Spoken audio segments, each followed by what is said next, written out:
I started with researching some cultural iconography, just as I've instructed my students to do, and I've chosen Chinese iconography as my married name is Cantonese.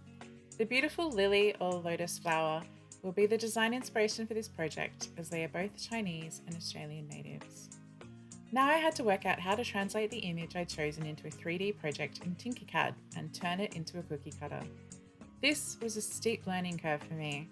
I had some online tutorials and info on how to create Tinkercad cookie cutters, but I found that Tinkercad only took STL files. I didn't have an STL file that I could import into Tinkercad.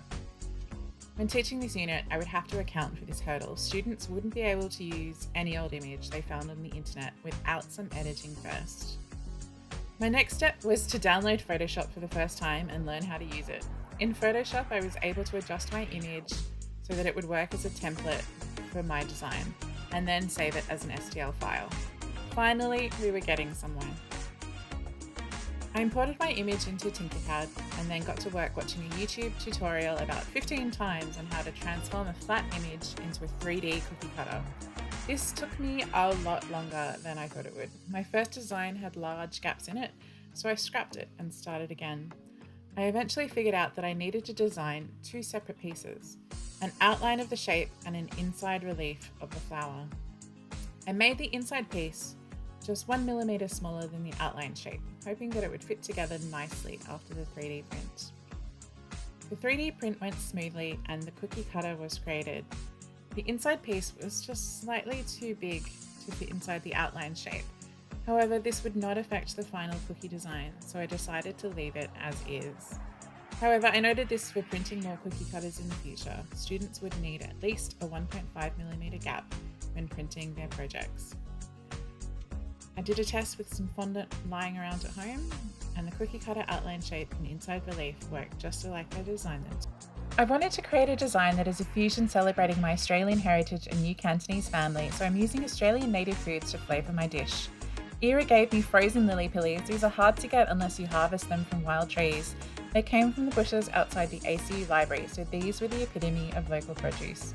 I used some free unpaid labour from a miner in transforming the lily pillies. Two flavours of cookie dough were tested, finger lime and pepperberry.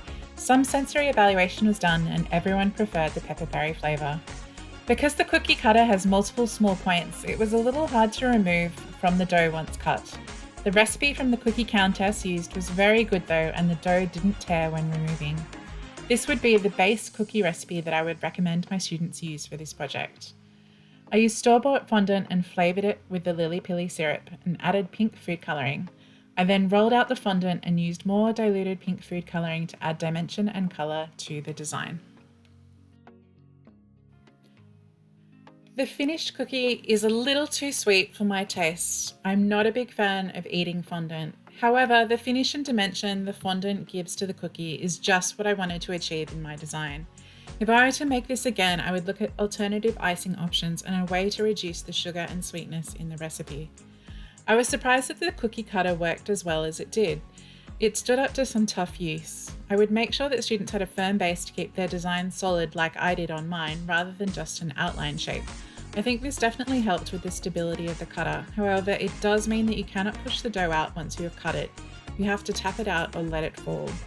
I would test making another cookie cutter without the base to see if it worked just as well and was still as stable. The criteria for creating this unit of work has 9 weeks of work and lessons that are only 45 minutes long. I don't think Year 8 students would be able to achieve preparing, baking and icing a cookie and cleaning up within a 45-minute lesson.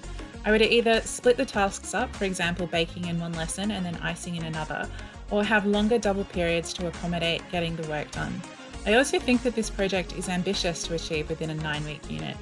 If the Year 8 students were familiar with Tinkercad and had done CAD work previously, they might be able to do this within 9 weeks, but I think it would be extended to at least 10 to 12 weeks if I were to teach this unit.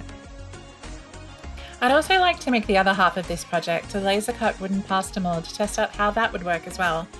Maybe I'll get to do that next semester. I really enjoyed the process of designing and creating my own cookie cutter. They are a tool that I use quite frequently, so I was excited to be able to create one just for me.